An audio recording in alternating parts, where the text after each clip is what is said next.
things will beckon to you and call to you, and you'll have intuitions about which pathway to take.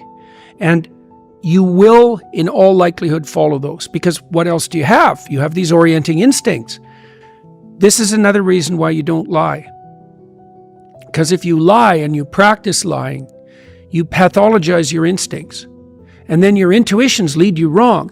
And so there's a sin that's laid out in the Gospels. It's the sin against the Holy Ghost. And it's unforgivable. And people have been debating for like 2,000 years about what this particular sin is. But it's something like the pathologization of the instincts that orient you. Like if you sacrifice your relationship to the truth, you warp your vision. And then you can't see.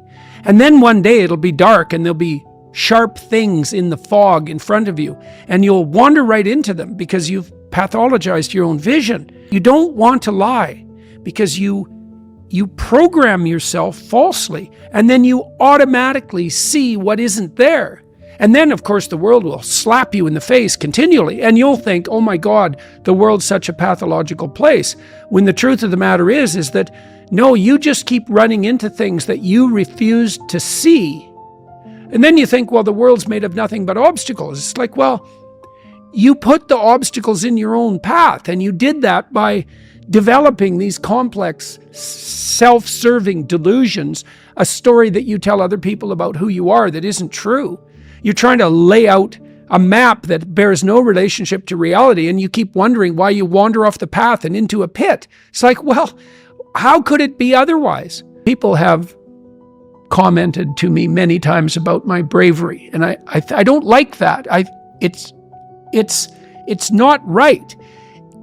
I'm afraid of different things than the typical person. Maybe that's a good way of thinking about it. I'm way more afraid of the consequences of saying something that's false or wandering off the appropriate path than I am of whatever consequences might come for saying what I believe and doing what I believe to be the case.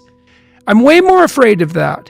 You know, I've been reading the Gospel of St. Matthew. I'm writing a book at the moment called We Who Wrestle with God. And one of the things Christ says to people continually is to not damage their vision, is to not put,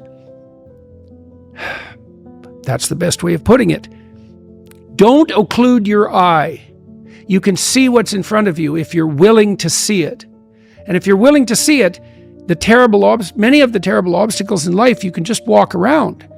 But if you blind yourself purposefully to follow your own narrow, self-serving delusion, you're going to run into terrible things and terrible people and the terrible part of your own soul all the time.